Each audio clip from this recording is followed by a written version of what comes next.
नमस्कार दोस्तों। आज की कहानी है कर्मों का फल भोगना ही पड़ता है। एक राजा था। वो बहुत धर्मात्मा और न्याय करने वाला था और भगवान का भी बहुत बड़ा भक्त था। उसने ठाकुर जी का मंदिर बनवाया और एक ब्राह्मण को उसका पुजारी नियुक्त किया।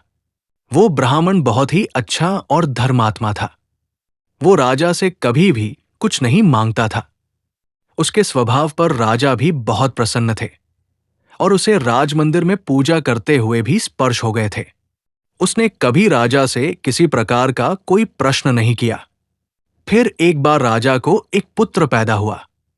उसने उसे पढ़ा लिखा कर चित्तौड़गढ़ भेजा और बहुत विद्वान बनाया। फिर उसकी शादी एक सुंदर राजकन्या से करा दी। शादी की रात को राजकन्या को नींद नहीं आई और वो इधर उधर घूमने लगी। जब वो अपने पति के पलंग के पास आई तो उसने देखा कि हीरे जवाहरात से जड़ी एक तलवार बाहर रखी है। उसने उस तलवार को म्यान से बाहर निकाला तो वो तलवार बिजली के समान चमकने लगी। ये देखकर वो डर गई और डर के मारे तलवार उसके हाथ से छूटकर राजकुमार की गर्दन पर जा गिरी। राजकुमार का सिर फट गया और वो मर गया। राजकन्या अपने पति के मरने से बहुत दुखी हुई और ये सोचकर बहुत डर गई कि अगर मैं सबको सच बताऊंगी तो कोई भी मेरी बात पर विश्वास नहीं करेगा। सुबह होते ही राजकन्या विलाप करने लगी और कहने लगी कि मेरे पति को कोई मार गया। लोग इकट्ठा हो गए और राजा भी आ गया। राजा ने आकर पूछा, किसने मारा है? वो कहने लगी, मैं नहीं जानती वो कौन था, परंतु उसे मैंने ठाकुर जी के मंदिर में जाते हुए देखा है। राजा समेत सभी लोग ठाकुर जी के मंदिर में गए तो उन्होंने ब्राह्मण को वहां पूजा करते हुए देखा। सभी ने उसे पकड़ लिया। ब्राह्मण ने बहुत कहा कि मैंने राजकुमार को नहीं मारा, पर किसी ने उसकी बात नहीं मानी। राजा ने भी पहले सोचा कि ब्राह्मण निर्दोष हो सकता है, लेकिन सभी के कहने पर राजा ने ब्राह्मण से कहा, मैं तुम्हें प्राणदंड तो नहीं देता, लेकिन जिस हाथ से तुमने मेरे पुत्र को तलवार से मारा है उस हाथ को काटने का आदेश देता हूं। ऐसा कहकर राजा ने उसका हाथ कटवा दिया। इस पर ब्राह्मण बहुत दुखी हुआ और राजा को अधर्मी मानकर उसका राज्य छोड़कर चला गया। उससे फिर बहुत खोज की कि कोई विद्वान ज्योतिषी मिले तो अपने बिना किसी अपराध हाथ कटने का कारण उनसे पूछूं।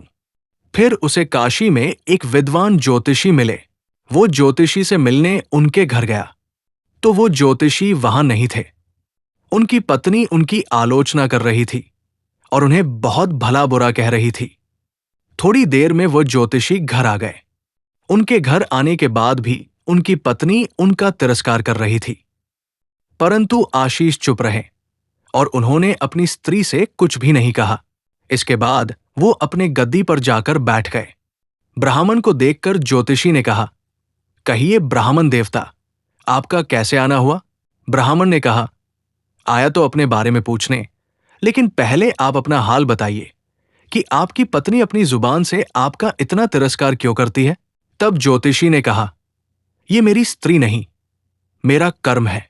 दुनिया में हम जिसे भी देखते हैं, भाई हो, पुत्र, शिष्य, पिता या कोई भी संबंधी, वो सब हमारा अपना ही कर्म है। अपना किया हुआ कोई भी काम, शुभ हो या अशुभ, हमें भोगना ही पड़ता है। इसलिए मैं अपने कर्मों को खुशी से भोग रहा हूं।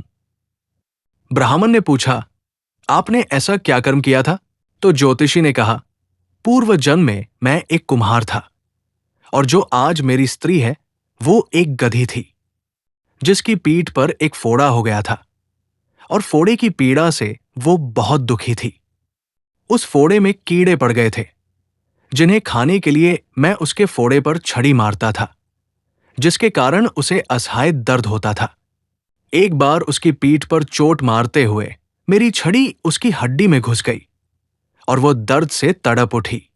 मैंने भी छड़ी निकालने की बहुत कोशिश की, परंतु वो अटक गई और नहीं निकल सकी। उसने सोचा कि पानी में जाकर मैं अपनी छड़ी निकाल लूंगी, और ऐसा सोचकर वो गंगा नदी में प्रवेश कर गई। गंगा का प्रवाह तेज होने के कारण हम दोनों बह गए और बीच में ही मर गए। तब गंगा जी के प्रभाव से ये तो ब्राह्मण बनी और मैं बहुत बड़ा ज्योतिष बना, और आज ये मेरी पत्नी बनी है जो कुछ दिनों के लिए मुझे अपने मुंह से गाली निकालकर मुझे दुख देगी।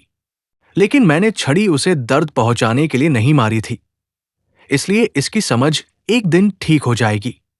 अपने पूर्व कर्मों का फल समझकर मैं इसे सहन कर रहा हूं, और मैं इसलिए ही शांत हूं और उस दिन की प्रतीक्षा कर रहा हूं जिस दिन इसका स्वभाव अच्छा हो जाएगा। अब आप कहिए कि आप यहां किस लिए आए हैं? ब्राह्मण ने अपना सारा समाचार सुनाया और पूछा, क्या मैं अधर्मी हूं, पापी हूं? मैंने कुछ भी नहीं किया, फिर मेरा निरपराध हाथ क्यों कट गया? ज्योतिषी ने कहा, राजा ने आपका हाथ नहीं कटवाया, आपके कर्म ने ही आपका हाथ कटवाया है। इस पर ब्राह्मण ने पूछा, ऐसा किस प्रकार हुआ? तो ज्योतिषी ने कहा, पूर्व जन्म में आप एक तपस्वी थे और राजकन्या गाय थी तथा राजकुमार एक कसाई था। जब कसाई गाय को मारने लगा, तब गाय अपने जान बचाकर आपके सामने से जंगल में भाग गई। पीछे से कसाई आया और आपसे पूछा कि गाय इधर तो नहीं आई? आपने जिस तरफ गाय गई थी उस तरफ अपने हाथ से इशारा किया, तो कसाई ने जाकर उस गाय को मार डाला। इतनी में जंगल से एक शेर आया और गाय और कसाई दोनों को खा गया। कसाई को राजकुमार और गाय को राजकन्या का जन्म मिला।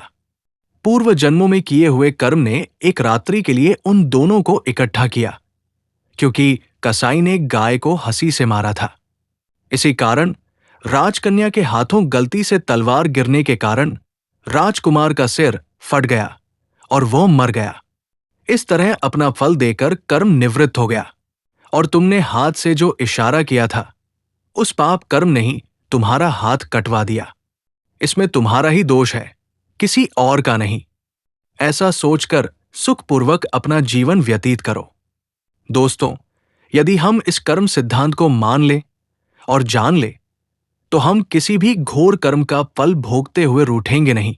दोस्तों, कैसी लगी आपको आज की यह कहानी?